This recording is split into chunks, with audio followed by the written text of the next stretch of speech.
Hi there, welcome back to another video. In this video, we're going to talk about the fundamentals of pre-production and filmmaking. But firstly, cue intro. I mean, if you're watching this video when it uploaded and not 6 months after, Happy New Year. And if not, you should have watched this video earlier. So, in this video, we're going to talk about the fundamentals of pre-production and the fundamentals of basic filming. Why am I doing this? Is because I want to make a short series, basically 2 videos, about how to make a video from start to finish. So let's start with fundamentals of pre-production. Cool. So pre-production, it's basically everything that you do before you start filming that will help you make filming that bit easier. So when you want to start filming or making a video, you need to think about, what am I going to talk about? That's probably the most important thing, because you can't just enter a video straight away and be like, okay guys, today we're going to talk about this and this and this. You got to be able to have a proper topic. So in this video, we're going to talk about pre-production. So in my opinion, there are 4 key stages of pre-production. First is generating an idea. You need to be able to have a concept that you're going to talk about, because otherwise your video is just going to have no detail, no nothing. And having a concept is important, because otherwise you're going to get sidetracked and talk about nothing. So how do you generate a concept? In my opinion, if you want to be able to talk about something or make a video about something, make a video about something that you have experience or knowledge in. It makes it a little bit easier to push your point across, because you know how to describe it. Like, I talk about being an art student because I am, meaning that I can give first-hand experience to all of you out there who are also doing art.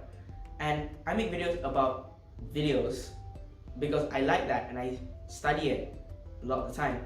So yeah, when you want to create a concept, you can just think about something that you're good at, a hobby, a pastime, anything. Or you can do what I normally do, is that I sit down, I create a mind map where I think about topics. So for like this week's video, I put the word video on a piece of paper, and then I drew a mind map about what I wanted to do.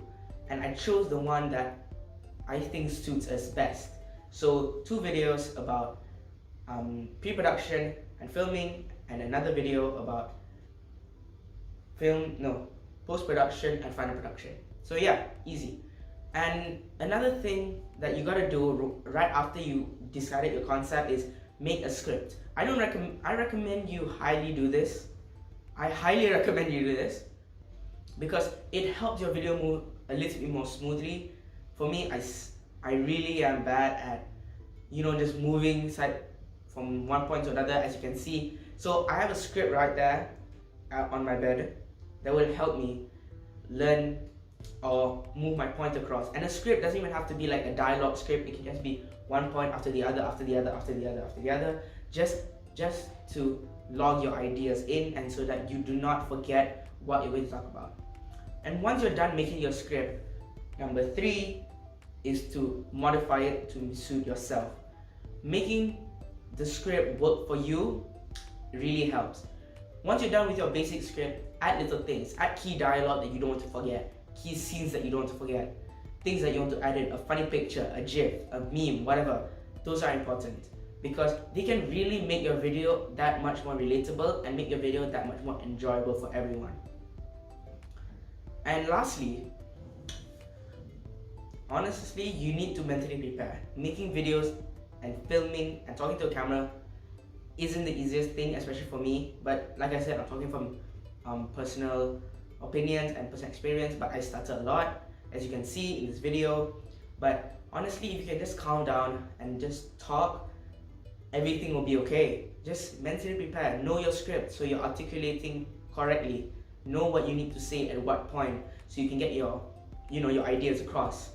And if you got that, you basically nail pre-production. If you need any more help in terms of pre-production, I have 2 videos down below. One is for generating ideas, one is for making a script. And yeah, those 2 things really help, because they can really push you to start making videos, if that makes any sense. So now moving on to part 2 of this video. Part 2 is talking about basic filming. Now, filming a video requires very little, less than that much experience. You just need, in terms of framing, just make sure you're in the center and you're done.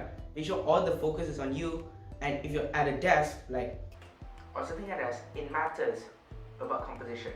We're back. So another thing that you gotta know when you're filming is that make sure you have enough light. Make sure your camera or your phone or whatever you're doing is in the right place. So I have a window here, I have a light on here, the room is white, so it's reflecting off light on me.